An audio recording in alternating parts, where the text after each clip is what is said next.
और वो हर चंद यूसुफ के साथ होती रही। हर चंद का मतलब है कि जितनी मुमकिन उससे कोशिश हो सकती थी। एक घर से निकलते हुए सीढ़ियों की तरफ अगर जा रहा है यूसुफ, तो वो भागकर उस तरफ आ जाती है। अगर एक कमरे से निकलकर दूसरे कमरे में जा रहा है तो वो भागकर उधर आ जाती है। वो उसके पीछे पड़ी हुई है। उसके बाप का नाम जोयाकीम था और उसकी मां का नाम हन्ना था, और उनकी औलाद नहीं थी।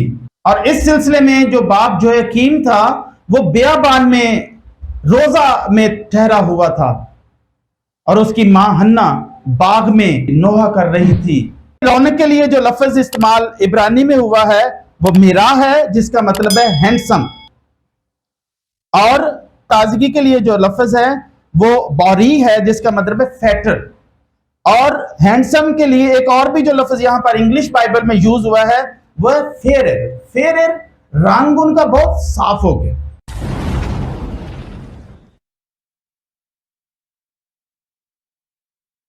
आएंगे और खुदा के नाम की पेश करेंगे। जोरदार तालियां बजाइए खुदा के नाम। मेरी तरफ से आप सबको सलाम पहुंचे। मैं शुक्रगुजार हूँ आप सबका, कलीसिया का, पास्टर साहिब का, और ख़ास तौर पर बानिया का भी, जिसने बड़ी कोशिश से ये सारा अरेंज किया और ये आपके लिए एक मौका फ्राहम किया कि हम खुदा के कलाम को सुन सकें। तो आज मैं नौजवानों के मतलब कुछ बात करना चाहता हूँ। बहुत से पेरेंट्स आज जिस तरह से एक दौर चल रहा है, एक कंपटीशन है नंबर्स का, एग्जाम्स में लोग और पेरेंट्स और इस बारे में थोड़ा सा एंक्शस होते हैं, परेशान होते हैं, और वो इस बारे में बहुत तगोदो करते हैं कि उनके बच्चों के अच्छे मार्क्स आएँ। और ये ज़रूरी भी है। हमारे ख़ास तौर पर हमारी कम्युनिटी में मिले नहीं हैं, कारोबार नहीं है, और ये सिर्फ़ और सिर्फ हमारे पास एक तालीम है जिसकी वजह से हमारे ख़ानदान तरक्की कर सकते हैं। और इस बारे में उनकी कोशिश हमेशा रहती है, अच्छी जॉब्स के सिलसिले में उनकी हमेशा कोशिश रहती है। लेकिन हमारी कोशिश कुछ इस सिलसिले में शायद कम नज़र आती है कि नौजवानों में रूहानियत का म्यार क्या है, कि नौजवान रूहानियत में किस जगह पर खड़े हैं और वो कहाँ तक खुदा के साथ जो है वो आगे बढ़ रहे हैं। इखलाकी गिरावट जो है ये भी काफ़ी हद तक इस वक्त मुआशरे में है। हाँ, हम सबसे पहले जो एक स्टोरी हम देखना चाहते हैं वो यूसुफ की है। यूसुफ आपको पता है कि बिल्कुल एक नौजवान और यंग शख्स था जो मिस्र में बिक कर गया। उसके भाइयों ने उसे बेच दिया, लेकिन उसका इखलाकी म्यार, उसकी मोरालिटी बहुत हाई थी। और वहां पर उसने साबित किया कि जब हालात चारों तरफ से मुमकिन ना हो, हमारे लिए सूटेबल ना हो, तो वहां पर कैसे रहा जा सकता है। तो आए मेरे साथ मिलकर निकालें पैदाइश उसका 39वां बाब,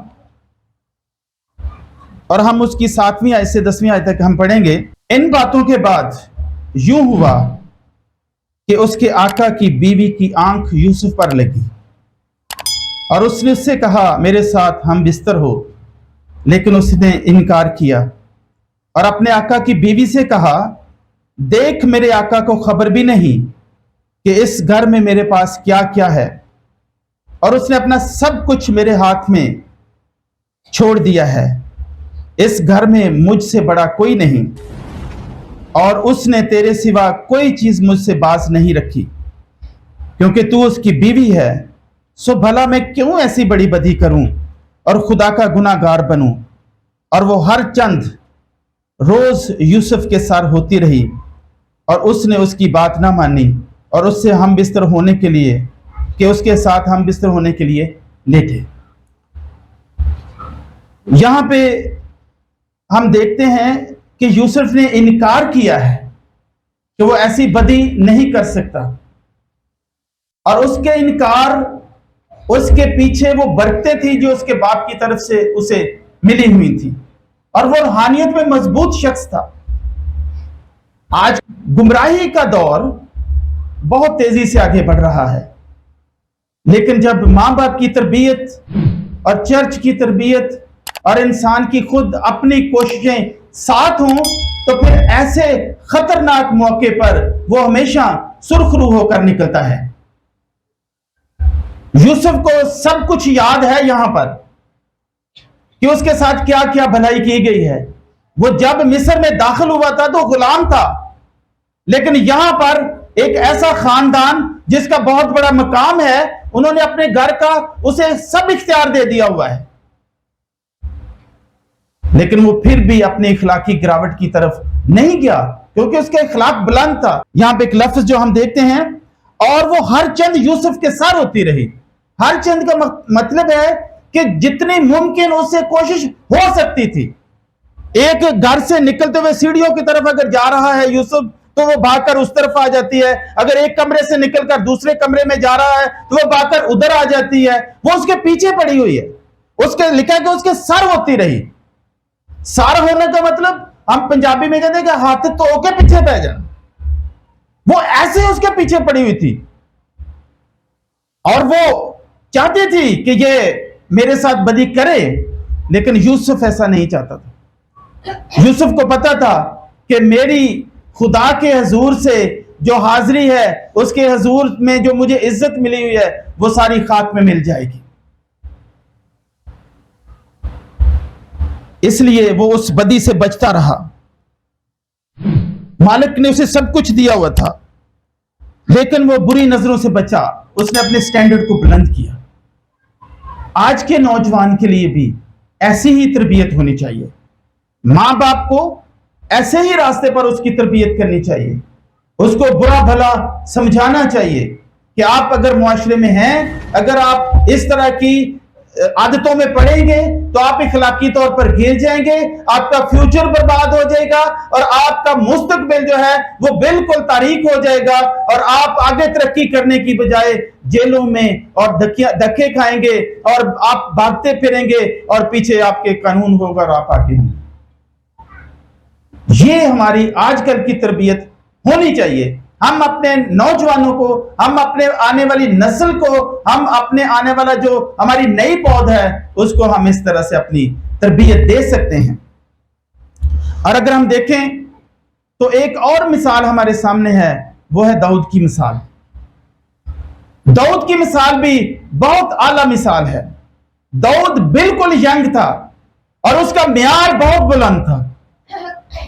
जब उसने आकर देखा है उसके भाई जंग पे गए हुए हैं, और वहां पे जाती जूलियत ललकार रहा है, वहां पे जाती जूलियत उनको ललकार रहा है कि किधर गया तुम्हारा खुदा, कौन आपको बचाएगा मुझसे। और जब उसने देखा वहां पे छुप छुपा कर गया, अपने भाइयों के लिए खाना लेकर गया, तो वो उसे कहते हैं कि यहां से चला जा। लेकिन वो कहता है कि ये जो सरेआम तकफीर कर रहा है, जो सरेआम गुस्ताखी कर रहा है, इसको रोकने वाला कोई नहीं है, और कोई जुर्रत नहीं कर पा रहा था। कई दिनों से यह मैदान लगा हुआ था। जाती जूलियत रोजाना आता और वापस चला जाता ललकार कर, और खुदा के नाम की तकफीर करके। लेकिन दाऊद वहां जब गया है, उसने देखा तो उसको गैरत आई, उसकी गैरत जागी खुदा के लिए। उसने कहा मैं शेरों को मार देता हूं, मैं रीछों को मार देता हूं, और ये कौन है जो खुदा की तकफीर कर रहा है। और वो उसके मुकाबले को गया और उसने उसका मुकाबला किया। और खुदा जब साथ होता है, खुदा की हजूरी जब साथ होती है, उसकी कुव्वत जब साथ होती है, उसकी पावर, उसकी ताकत जब साथ होती है, तो सामने पहाड़ क्यों ना खड़ा हो, वो भी गिर जाता है। और एक छोटा सा पत्थर जो फलाखन के जरिए से चलाया गया था, और वो इधर उधर भी जा सकता था, लेकिन वो सीधा जाकर निशाने पर लगा। उसने चारों तरफ, ऊपर बहुत बड़ा हेलमेट और नीचे भी सीना बंद, और हर तरह से वो अपनी पूरी सिक्योरिटी के साथ था, लेकिन जहां पे थोड़ा ऐसा सुराख बाकी था, वहां ही जाकर पत्थर लगा। और यह निशाना खुदा की तरफ से था, और दाऊद के पीछे खुदा था। और उसने उसकी मदद की, उसने उसकी रहनुमाई की। आज अगर हम भी कुछ टारगेट अपने सामने रखते हैं, कुछ हम भी अपने सामने मुस्तकबिल के लिए कुछ राय अमल अपने लिए बनाते हैं,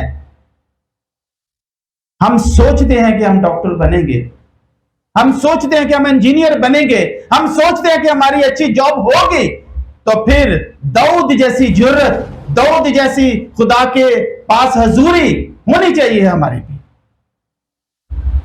उसका पूरा भरोसा खुदा पर था, उसकी मुकम्मल तौर पर जो नजरें थी वो खुदा पर लगी हुई थी, उसकी कुमक खुदा की तरफ से आती थी।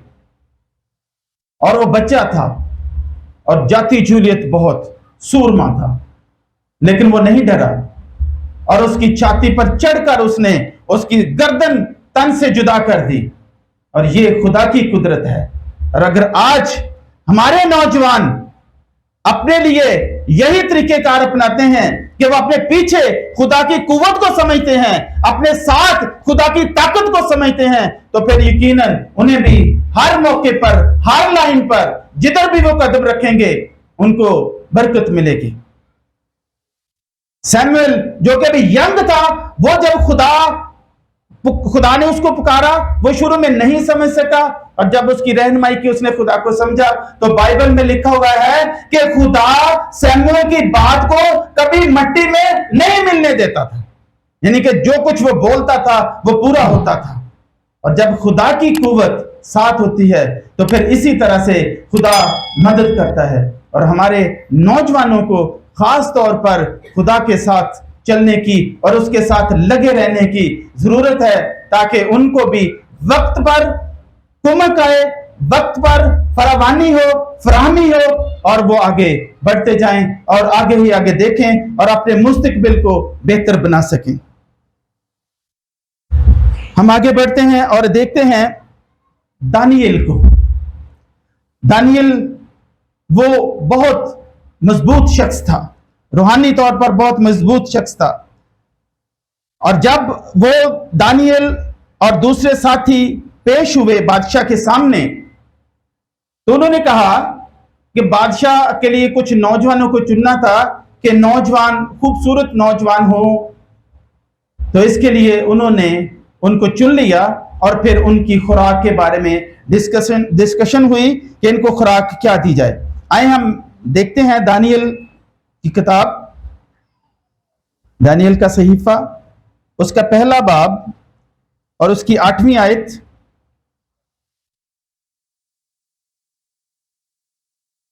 लेकिन दानियल ने अपने दिल में इरादा किया कि अपने आप को शाही खुराक से और उसकी मै से जो वो पीता था नापाक ना करे। इसलिए उसने ख्वाजा सराओं के सरदार से दरखास्त की कि वो अपने आप को नापाक करने से मजबूर रखा जाए। और खुदा ने दानियल को ख्वाजा सराओं के सरदार की नज़र में मकबूलो महबूब ठहराया। चुनाचे ख्वाजा सराओं के सरदार ने दानियल से कहा कि मैं अपने खुदावंद बादशाह से, जिसने तुम्हारा खाना पीना मुकर्रर किया है, डरता हूं। तुम्हारे चेहरे उसकी नजर में तुम्हारे हम उम्रों के चेहरे से क्यों ज़बून हो, यानी कि लटके हुए क्यों हो, खूबसूरत क्यों ना हो। और यूं तुम मेरे सर को बादशाह के हुजूर खतरा में ना डालो, यानी कि जो कुछ मैं कह रहा हूं वो खाओ, ताकि आपकी सेहत अच्छी हो और आप खूबसूरत नौजवान नजर आए।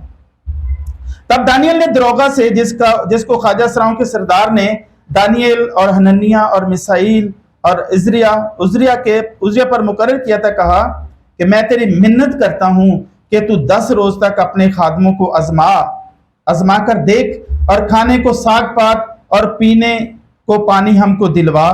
तब हमारे चेहरे और उन जवानों के चेहरे जो शाही खाना खाते हैं तेरे हुजूर देखे जाएं, फिर अपने खादमों से जो तू मुनासिब समझे सो कर ले। यानी कि 10 दिन तक हमें तू साग पात दे, हमें तू पानी दे, हमें कोई रोस्ट नहीं चाहिए, हमें कोई फास्ट फूड नहीं चाहिए, हमें को बाहर से आई हुई खुराक नहीं चाहिए, हमें तो सिर्फ साग पात दे दे, सब्जियां दे दे और पीने को सिंपल पानी दे दे, हमें मैं नहीं चाहिए। और 10 दिन के बाद तू चेक कर लेना कि जो तेरी नजर में उस म्यार पर पूरा उतरता है, जो बादशाह के पास जाए, तो फिर ठीक है, अगर हम इतने खूबसूरत नहीं होंगे तो रहने देना, लेकिन अगर हम उस म्यार पर पूरे उतरे तो फिर ले जाना हमें। अब आगे देखते हैं 15वीं आयत में, और 10 रोज के बाद उनके चेहरों पर उन सब जवानों के चेहरों की निस्बत जो शाही खाना खाते थे ज्यादा रौनक और ताजगी नजर आई। 10 दिन के बाद वो ज्यादा खूबसूरत नजर आए। यहां पे अगर हम देखें तो ये रौनक के लिए जो लफ्ज इस्तेमाल इब्रानी में हुआ है वो मिरा है, जिसका मतलब है हैंडसम, और ताजगी के लिए जो लफ्ज है वो बौरी है, जिसका मतलब है फैटर। और हैंडसम के लिए एक और भी जो लफ्ज यहां पर इंग्लिश बाइबल में यूज हुआ है वो है फेयर। फेयर, रंग उनका बहुत साफ हो गया, साग पात खाया है और पानी पिया है और रंग साफ हो गया है। कोई क्रीमें व्रीमें नहीं लगाई थी उन्होंने कि बड़ी खूबसूरत होने के लिए क्रीमें लगाएं ताकि रंग गोरा हो, ऐसी कोई चीज नहीं उन्होंने लगाई। सिर्फ और सिर्फ खुदा के हुजूर झुके रहे, नापाक चीज नहीं खाई, इबादत में लगे रहे, और उनका रंग उनसे ज्यादा फेयर, ज्यादा साफ, और वो दूसरों को फ्लेश में फैक्टर थे। फ्लेश, उनका जो गोश्त था वो दूसरों से उन पर ज्यादा चढ़ के आया और वो कमजोर नहीं रहे। तो ये है खुदा पर भरोसा करने की जरूरत है और नापाक चीजों से दूर रहने की जरूरत है। उनमें मैं सबसे बड़ी बात थी जो नापाक थी, और मैं भी जो गोश्त वगैरह मिलता हो उनको, उसमें कोई सूअर का गोश्त हो या इस तरह की कोई चीजें हों जो बाइबल में मकरूह हैं, शायद इस तरह की कुछ खुराक हो, इसलिए दानियल ने मना किया होगा कि हम इसे नहीं खाएंगे। और फिर खुदा ने उनकी मदद की, खुदा उनके चेहरों पर रौनक ले आया। और अगर आप दुआ करते हैं, अगर आप बाइबल पढ़ते हैं, अगर आप खुदा के हुजूर बंदगी करते हैं, रोजाना दुआ करते हैं, रोजाना झुकते हैं उसके सामने, तो किसी किस्म का कुछ लगाने की जरूरत नहीं है। एक रूप, एक रंग, सारा कुछ खुदा की तरफ से आप पर अनायत हो जाएगा।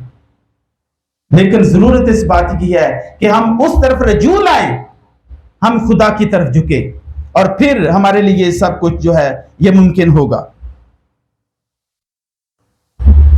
फिर आप इसी दानियल के सहीफा में ही हनन्याह और मिसाइल और उजरिया को देखते हैं, जिनके नाम बाद में सदरक, मिसक और अब्दुन्नजू रखे गए थे। इन तीनों नौजवानों को फंसाने के लिए भी एक मूर्त बनाई गई, क्योंकि ये सिजदा नहीं करते थे और उनके खुदाओं को पूजते नहीं थे। और इन नौजवानों का, तीनों नौजवानों का जो ईमान था वो बड़ा मजबूत था। जब उनके मुखालफों ने एक मूर्त बनाई, उन्हें पता था कि ये तीनों उस मूर्त को सिजदा नहीं करेंगे, और उन्होंने यही हरबा जो था वो इस्तेमाल किया कि हम भी इन्हें इसी तरीके से फंसाएंगे।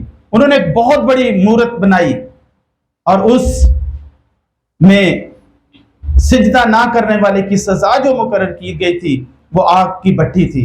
आप सब इस स्टोरी को जानते हैं, आप सबको इसके बारे में मालूम है कि किस तरह से उन्होंने इनकार किया और बादशाह आग बगोला हो गया, उसको जैसे गुस्से में पागल हो गया कि ये इनकार करते हैं मेरा, और उसने कहा कि इनको आग में फेंक दो। आग को कई गुना बढ़ा दिया गया, फेंकने वाले जल गए। लेकिन जब बादशाह ने देखा ये तो बीच में आराम से फिर रहे थे, कपड़ों को कुछ नहीं हुआ, बालों को कुछ नहीं हुआ, सबसे जल्दी बाल ही जलते हैं लेकिन कुछ नहीं हुआ बाल। और एक बादशाह हैरान रह गया कि 3 फेंक दे, चौथा कहां से आ गया? तो चौथा वो खुदावंद यीशु मसीह था जो उनकी मदद के लिए आ गया, उनकी मदद के लिए आग में कूद पड़ा वो। और आज भी जब हम कभी मुसीबत में पड़ते हैं, जब भी कभी मुसीबत में जाएंगे, कोई हमारे लिए कोई मुसीबत अगर खरीद लेता है, जो हमारे पर मुसीबत अगर को लागू कर देता है, हमें फंसा देता है। बाज़ औक़ात ऐसे भी होता है ना कि झूठे केस और झूठे इल्जामात, झूठी तोहमतें अगर इस तरह का कोई मकाम आ भी जाता है तो जैसे सदरक मिसक अब्दनजू की खुदा ने मदद की थी और उनको जलती हुई आग में भी महफूज रखा था, आज आपको भी छुड़ाएगा, आज आपको भी बचाएगा। लेकिन पीछे उसकी नेक नियति होनी चाहिए कि आप सही हैं। अगर आप सही नहीं हैं तो झूठा केस भी सच्चा बन जाएगा और आप दलदल में गिरते चले जाएंगे।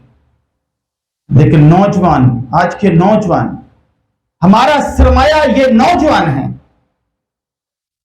हमारी कौम की किस्मत ये नौजवान है, हमारे चर्च की आने वाली जो खिदमत है इन नौजवानों के पास है। अगर आज ये बेराह रवी का शिकार हैं, अगर आज ये गुमराही का शिकार हैं, तो ये हमारे लिए एक लम्हा फिक्रिया है। मुझे याद है मेरे वालिद साहब पास्टर थे, FGA चर्च से उनका ताल्लुक था। उस वक्त बहुत लोग निकलते थे खिदमत के लिए, सेमिनरी के लिए, लेकिन आजकल हमें बहुत तगोदो करनी पड़ती है इस मामले के लिए। आते नहीं हैं आगे, मीटिंग लीड करने वाला कोई नहीं मिलता, साज बजाने वाले नहीं मिलते, और अगर मिलते हैं तो सॉरी टू से बहुत गलत मामलात शुरू होते हैं। मैं ज्यादा खुल के इस पर बोल नहीं सकता, लेकिन आप सब समझते हैं कि क्वायरों में क्या फिर हो जाता है। इसलिए मेरे अजीजों, हमारे नौजवान जो हैं वो खिदमत में आए और बढ़कर खिदमत करें। नौजवानों की खिदमत बाइबल में हमेशा पहले दर्जे पर रही है। नौजवानों ने हमेशा बहुत खिदमत की है। हम अगर मुकद्दसा मरियम को देखें तो वो भी नौजवान थी, यंग थी, जिसको खुदावंद ने चुन लिया था। उसके बाप का नाम जोयाकीम था और उसकी मां का नाम हन्ना था, और उनके औलाद नहीं थी। और इस सिलसिले में जो बाप जोयाकीम था वो बियाबान में रोजा में ठहरा हुआ था, और उसकी मां हन्ना बाग में वो कर रही थी, नोहा कर रही थी, वावेला कर रही थी खुदा के हजूर कि किसी तरीके से खुदा हमें औलाद बख्शे। ये एक मुफक्कर ने ये स्टोरी बयान की है। फिर एक वक्त वो आया कि हन्ना के पास खुदावंद का फरिश्ता आया और उसने उन्हें औलाद होने की खुशखबरी दी, और फिर मुकद्दसा मरियम पैदा हुई। और मुकद्दसा मरियम की बड़ी अच्छे तरीके से तरबियत जारी रही, और वो जब 3 साल की थी तो उसको हैकल पे लेकर गए, तो हैकल की तीसरी सीढ़ी पर जाकर उसने डांस करना शुरू कर दिया। छोटी सी होगी मुकद्दसा मरियम, तो इतना वो इस्राएली जो सामने बैठे हुए थे इतना खुश हुए, उन्होंने इस चीज को बहुत पसंद किया कि ये खुदा की बंदी लगता है। और बाद में हुआ भी ऐसे, खुदा ने उसे चुन लिया, और एक इतना बड़ा मकसद दुनिया में यीशु मसीह को बदन में लाने के लिए मुकद्दसा मरियम का चुनाव हुआ। और ये मेरा ख्याल है कि इससे बड़ी बात कोई हो नहीं सकती। बाइबल में लिखा हुआ है कि तो औरतों में मुबारक है, और वो सब औरतों से ज्यादा मुबारक है कि वो खुदावंद यीशु मसीह की मां है, उसने उसको जना। तो इस तरह से मुकद्दसा मरियम की तरबियत हुई, वो भी यंग थी। और उस वक्त जब मुकद्दसा मरियम हामला हुई तो उसकी शादी अभी नहीं हुई थी, मंगनी हुई थी। और कानून यह था कि अगर कुंवारी हामला होती है तो उसको संसार किया जाए। और यूसुफ भी इस बात को सामने रखता हुआ सोच रहा था कि मैं इसे छोड़ देता हूं, मैं नहीं इससे शादी करूंगा। फिर खुदा का फरिश्ता आया, उसने कहा कि तो आज ही उसे ले आपने। और देखें कि फिर भी मुकद्दसा मरियम ने यह सब कुछ कबूल किया। वो यंग थी, जवान थी, लेकिन हौसले में वो बहुत बुलंद थी कि उसने ये कबूल कर लिया कि मैं अभी कुंवारी हूं, लेकिन फिर भी कोई बात नहीं है। उसने अपने हामला होने का, जो फरिश्ता ने उससे बात की थी, उसको कबूल कर लिया और उसने कहा मैं खुदावंद की बड़ाई करती हूं। उसे पता था कि मैं जब गली में निकला करूंगी, मैं जब एक जगह से दूसरी जगह पे जाया करूंगी, मैं जब लोगों के सामने आया करूंगी, मैं जब मजमा में जाऊंगी, तो क्या नजर नहीं आएगा कि यह हामला है? और इसकी शादी भी नहीं हुई। और हम समझ सकते हैं, हम बहनों वाले हैं, हम बेटियों वाले हैं, कि ये सिचुएशन बंदे के डूब मरने का मकाम होता है कि अगर कभी उसकी जिंदगी में अपनी बहन के लिए, अपनी बेटी के लिए कभी इस तरह का मकाम आ जाए तो वो जिंदा नहीं रहता। लेकिन मुकद्दसा मरियम एक यंग लेडी थी, एक नौजवान लेडी थी, एक पाकबाज लेडी थी, जिसने खुदा को कबूल किया हुआ था, जो रूह कुद्दस से भरी हुई थी, और खुदा हमेशा उसके साथ रहा और उसको बुलंद मुकाम अता फरमाया। हम एक और हवाला देखते हैं, पहला थिमोथियुस 4 बाब, उसकी 12वीं आयत से 16वीं आयत तक। कोई तेरी जवानी की हकारत ना करने पाए, बल्कि तू ईमानदारों के लिए कलाम करने और चाल चलन और मोहब्बत और ईमान और पाकीज़गी में नमूना बन, जब तक मैं ना आऊं पढ़ने और नसीहत करने और तालीम देने की तरफ मुतवज्जो रह। कैसे लिखा है? जाके लिखा है कि जब तक मैं ना आऊं, तेरे पास वक्त बहुत होगा, तेरे पास फुर्सत होगी, तू अपने आप को मसरूफ रखने के लिए और बोरियत से बचाने के लिए लैपटॉप निकाल के रखना, मोबाइल निकाल के रखना, अपनी इस तरह की वीडियोस देखते हुए, अपनी टिकटॉक बनाते हुए तू मसरूफ रहना और इस तरफ तू मुतवज्जह रहना। क्या ये लिखा हुआ है? नहीं, लिखा है जब तक मैं ना आऊं पढ़ने, नसीहत करने और तालीम देने की तरफ मुतवज्जो रहे। ये थिमोथियुस को पौलुस रसूल नसीहत कर रहा है, और आज मैं खुदा की तरफ से उसकी आवाज बनते हुए मैं आपको यह नसीहत कर रहा हूं कि अपने आप को पढ़ने, नसीहत करने और तालीम देने की तरफ मुतवज्जा रखो।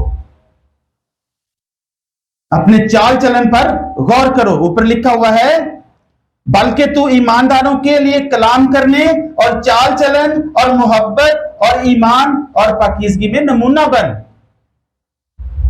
ये नहीं कि गली चलते हुए हमेशा अफवाहें उड़ती रहें कि फलां का बेटा ऐसा है, फलां की बेटी ऐसी है। और खास तौर पर अगर मां बाप आपके इज्जतदार हैं तो उनकी पगड़ी को, उनके सर को नीचा ना कभी होने दे। ये नौजवानों के लिए मेरी नसीहत है। आगे लिखा हुआ है 14वीं आयत में, इस नेमत से गाफिल ना रह जो तुझे हासिल है और नबूवत के जरिए से बुजुर्गों के हाथ रखते वक्त तुझे मिली थी। इन बातों की फिक्र रख, इन ही में मशगूल रह, ताकि तेरी तरक्की सब पर जाहिर हो। अपनी और अपनी तालीम की खबरदारी कर और इन बातों पर कायम रह, क्योंकि ऐसा करने से तू अपनी और अपने सुनने वालों की भी निजात का बाइस होगा। कि जो तुम्हें देखेंगे वो तुम्हें देखकर निजात पाएंगे कि ये रास्ता अच्छा है, ये जो इस नौजवान का रास्ता है, इस पर चलना चाहिए। और मैं पिछले दिनों मैटोबा में था, वहां पे मैसेज दे रहा था, तो वहां पे हम लूत की बात कर रहे थे कि लूत का चुनाव कैसा था। तो आज हमारा चुनाव भी इस तरह का होना चाहिए, हमारी सोसाइटी भी इस तरह की होनी चाहिए। बाइबल में लिखा हुआ है कि बुरी सोहबत अच्छी आदतों को बिगाड़ देती है। हमें दिन रात अपने चाल चलन में यह भी देखना है कि हम किन के साथ बैठते हैं, किन के साथ हमारी दोस्ती है, किन के साथ हम चलते हैं, किन के साथ हमारी गपशप है। बाज़ औक़ात इंसान दूसरों की वजह से भी फंस जाता है। मैं उस वक्त अभी कॉलेज में था, तो मेरे मामू जो थे वो शराब निकालते थे और पीते थे खूब। उन पर पुलिस ने छापा मारा और वो भाग गए। तो साथ ही थोड़ी दूर हमारा घर था, मैं और अम्मी हम पता करने के लिए गए और उसी वक्त ही पुलिस ने दोबारा छापा मारा और उन्होंने मुझे पकड़ लिया। मुझे पकड़ लिया, एक हाथ पुलिस वाले ने पकड़ लिया, दूसरा मेरी अम्मी ने पकड़ लिया। अब मुझे ले जाने की कोशिश में, मेरी अम्मी मुझे छुड़ाने की कोशिश में, और मेरी अम्मी गांव की एक दलेर लेडी थी, उसने जूता उतारा और पुलिस को मारना शुरू किया और अचानक उनसे मेरा हाथ छूटा। मेरी अम्मी कहती तू तो भाग जा। बाज़ औक़ात हम सोसाइटी में ऐसे लोगों के साथ होते हैं कि जब हम किसी कसूर के बगैर भी फंस जाते हैं। आपके दोस्त बैठे हैं, शराब नोशी कर रहे हैं, आप बेशक नहीं भी कर रहे, लेकिन जब छापा पड़ेगा तो साथ ही जाएंगे, वो छोड़ के नहीं जाएंगे। जितना मर्जी आप कह दें कि हम नहीं पीते, हम नहीं हैं इसके साथ। इसलिए पौलुस रसूल ने बड़ी अच्छी नसीहत नौजवानों के लिए की है। अगर हम एक और हवाला दूसरे थिमोथेयुस में देखें,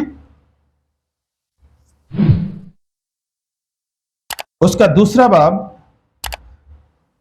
उसकी 20वीं आयत से 26वीं आयत तक हम पढ़ेंगे।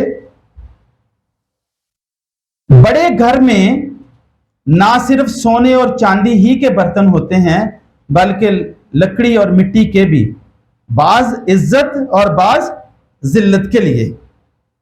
बस जो कोई इनसे अलग होकर अपने ताई पाक करेगा, वो इज्जत का बर्तन और मुकद्दस बनेगा और मालिक के कायम के लायक और हर नेक काम करने के लिए तैयार होगा। जवानी की ख्वाहिशों से भाग, और जो पाक दिल के साथ खुदावन से दुआ करते हैं, उनके साथ रास्तबाजी और ईमान और मोहब्बत और सुलह का तालिब हो। ये एक एक बात मोतियों की तरह है जो जहां पे जड़ी हुई है। एक एक बात नसीहत है कि तू किस तरह से चलना चाहता है। और अगर कलाम हम पढ़ते ही नहीं है तो फिर ये बातें कभी हमारे सामने आएंगी भी नहीं। आपके लिए कलामे पाक जो है ये एक बहुत बड़ी रहनुमाई होता है। जब कभी कोई ऐसी कंडीशन आती है जो कंडीशन आपके लिए सूट नहीं है, जो कंडीशन आपके लिए अच्छी नहीं है, तो यकीनन उस वक्त कलामे मुकद्दस आपकी रहनुमाई करेगा कि बाइबल में क्या लिखा हुआ है। आप फिर उस राह से चलते हुए वापस हो जाएंगे, यू टर्न नहीं लेंगे। आगे 23वीं आयत में लिखा है, लेकिन बेवकूफी और नादानी की हुज्जतों से किनारा कर, क्योंकि तू जानता है कि उनसे झगड़े पैदा होते हैं और मुनासिब नहीं कि खुदावंद का बंदा झगड़ा करे, बल्कि सबके साथ नरमी और तालीम देने के लायक और बुर्दबार हो। बड़ी अहम चंद अल्फाज लिखे हुए हैं, मुनासिब नहीं कि खुदावंद का बंदा झगड़ा करे। यकीनन हर घर में होता है। पंजाबी के अंदर जिथे भांडे पाए होण आपस से खड़की पैंदे हैं। तो जब एक जगह पे लोग रहते हों तो ये झगड़े हो जाते हैं, लेकिन खुदावंद का कलाम कहता है कि खुदावंद का बंदा झगड़ा ना करे। गुस्सा आता है लेकिन गुस्से को पीने की कोशिश की जाए। गुस्सा आता है लेकिन उसको लिखा है बाइबल में कि सूरज के गुरूब होने तक तेरा गुस्सा ना रहे। आगे 25वीं आयत लिखी है, और मुखालफों को हलीमी से तादीब कर, यानी कि उनको समझा ले अपने मुखालफों को, शायद खुदा उन्हें तौबा की तौफीक बख्शे ताकि वो हक को पहचाने और खुदावंद के बंदा के हाथ से खुदा की मर्जी के असीर होकर अबलीस के फंदा से छूटे। तो ये भी बहुत सारी नसीहतें हैं जो कि यहाँ पर बयान की गई हैं। ये नौजवानों के लिए हैं कि नौजवानों का रास्ता कैसा होना चाहिए, नौजवानों को किस तरफ जाना है और किस तरफ उन्हें फिरना है। आजकल एक और भी बड़ा क्रेज है कि हम अमीर हो जाएं, दौलत हमारे पास आ जाए। तो नौजवान जो हैं वो दौलत के पीछे भी बहुत क्रेजी हैं, लेकिन उसके लिए मैं आपको ये बता दूं कि दौलत जो रास्त तरीके से कमाई जाती है वही बेहतर है।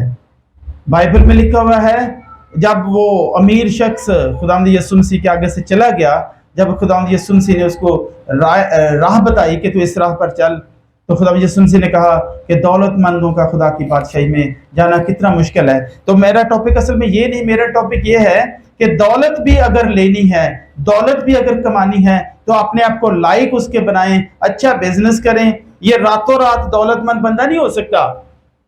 आजकल के नौजवान चाहते ये हैं कि अच्छी नौकरी हो, जबरदस्त किस्म की तनख्वाह लग जाए, बहुत अच्छे वहां से पैसे मिले, लेकिन उसके लिए तैयारी तो पहले करें ना।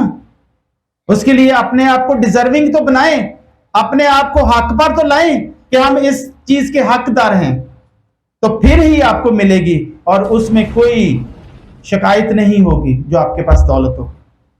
खुदा आपकी मदद करने वाला है और वही मदद करता है। आए हम आखिर में एक और हवाला देखते हैं, फिलिपियों 4 बाब और उसकी 13वीं आयत। लिखा है, जो मुझे ताकत बख्शता है उसमें मैं सब कुछ कर सकता हूं। जो ताकत मुझे खुदा बख्शता है, खुदा सब कुछ दे सकता है। इसलिए आए आज हम अपने आप को देखें, अपना एनालिसिस करें, अपना तज्जिया करें कि क्या हम इस रास्ते पर हैं कि जो खुदा को पसंद है। क्या हम ईमानदारी का मजमूआ, क्या हम परहेजगारी और खुदा के साथ चलना और उसके साथ उठना, उसके साथ बैठना, हमारा चाल चलन, हमारी दुआया जिंदगी, कलाम मुकद्दस को पढ़ना, क्योंकि लिखा हुआ है कि शरीयत की यह किताब तेरे मुंह से ना हटे। कलाम को पढ़ना और उसके साथ चलना, ये सब बहुत जरूरी है। तो आज के नौजवान अपने रास्तों को खुदा के कलाम की तरफ लेकर आएं, ताकि खुदा का कलाम आपको जिंदगी बख्श, ताजगी बख्शे। Thank you.